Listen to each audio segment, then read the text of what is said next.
Assalamualaikum warahmatullahi wabarakatuh. Perkenalkan, nama saya Fitra Isalanasya, NIM 013 dari kelompok 1 Ekonomi Islam E. Mohon izin kepada Bapak Fahrul untuk saya dan kelompok saya melanjutkan menjawab pertanyaan yang diberikan kepada kelompok 1 minggu lalu.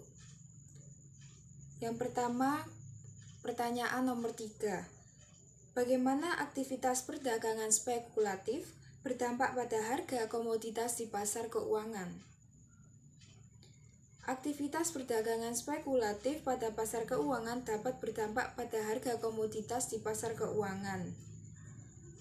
Beberapa dampak yang mungkin terjadi yaitu: yang pertama, kenaikan harga.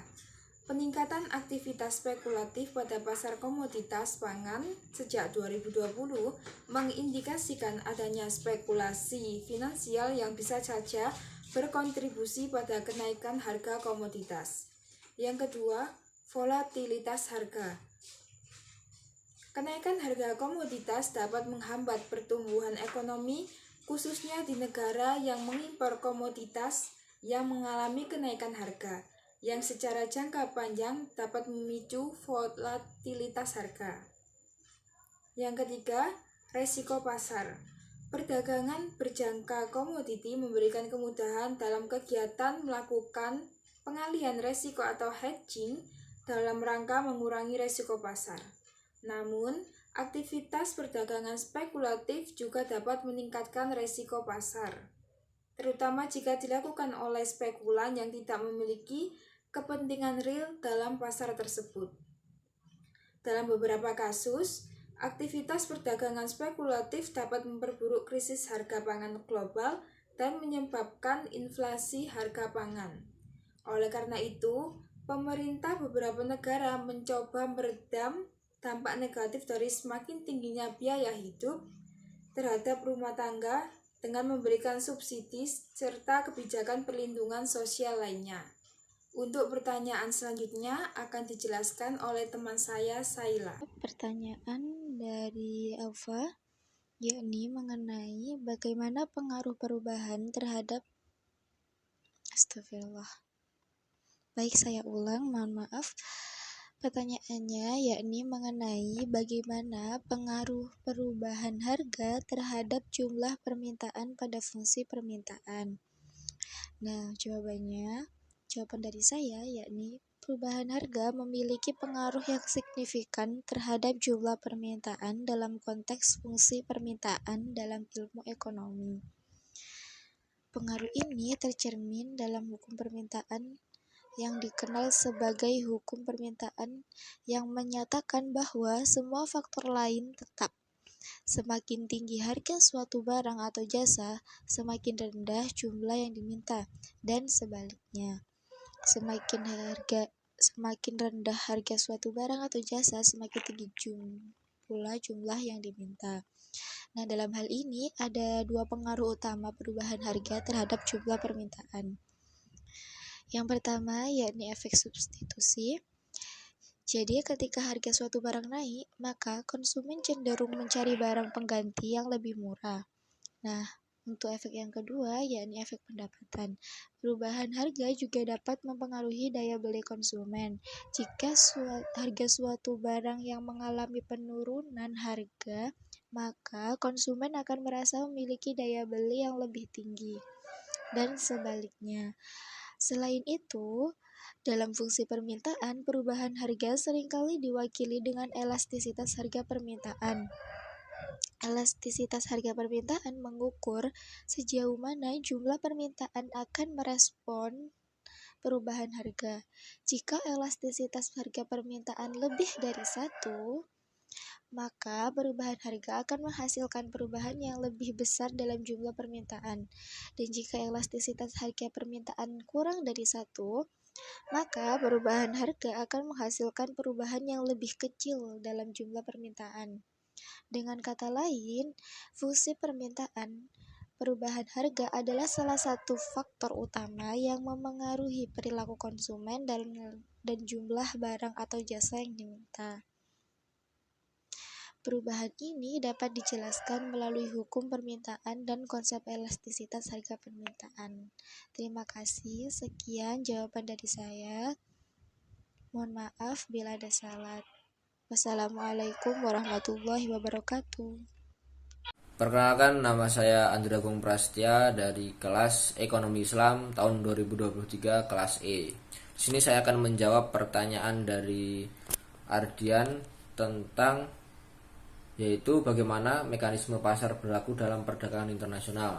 Apa manfaat dan tantangan yang terkait dengan perdagangan internasional dalam konteks mekanisme pasar? Di sini saya akan menjawab yaitu mekanisme perdagangan internasional melibatkan berbagai tahapan dan elemen. Berikut adalah contohnya.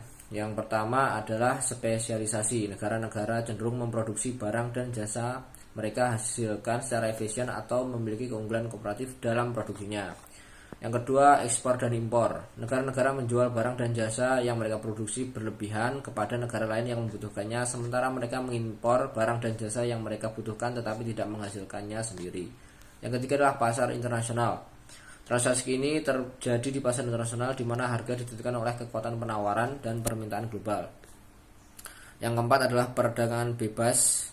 Beberapa negara terlibat dalam perjanjian perdagangan bebas seperti perjanjian perdagangan bebas FTA atau kesepakatan kemitraan Trans-Pasifik CPTPP yang mengurangi atau menghapuskan tarif hambatan perdagangan lainnya. Selain itu, manfaat perdagangan internasional meliputi sebagai satu, peningkatan kemakmuran. Perdagangan internasional kemungkinan negara-negara untuk mengakses barang dan jasa dengan biaya lebih rendah, meningkatkan standar hidup masyarakat. Yang kedua adalah spesialisasi dan efisiensi. Negara-negara dapat fokus pada produksi barang yang mereka kuasai, meningkatkan efisiensi produksi, dan bisa menjual barang-barang yang sekiranya ada di negara mereka. Yang ketiga adalah peningkatan inovasi. Persaingan global mendorong inovasi dan peningkatan kualitas produk. Yang keempat adalah pembukaan peluang pasar. Membuka pasar ekspor baru untuk bisnis dan menciptakan lapangan kerja. Selain itu, ada tantangan-tantangan dalam perdagangan internasional. Yang pertama adalah ketidaksetaraan. Tidak semua negara mendapatkan manfaat yang sama dari perdagangan yang dapat mengakibatkan ketidaksetaraan dalam distribusi kekayaan. Yang kedua adalah ketidakpastian. Perdagangan internasional dapat terpengaruh oleh fluktuasi mata uang, perubahan kebijaksanaan dalam perdagangan, dan juga ketidakstabilan geopolitik. Yang ketiga adalah ketergantungan. Negara-negara yang sangat tergantung pada perdagangan internasional rentan terhadap perubahan pasar global. Yang keempat adalah dampak lingkungan. Peningkatan perdagangan dapat menyebabkan masalah lingkungan seperti peningkatan emisi karbon dan eksploitasi sumber daya alam. Dan itulah yang bisa saya jawab dari pertanyaan Ardian. Sekian dari saya, ada kurang lebihnya mohon maaf. Wassalamualaikum warahmatullahi wabarakatuh.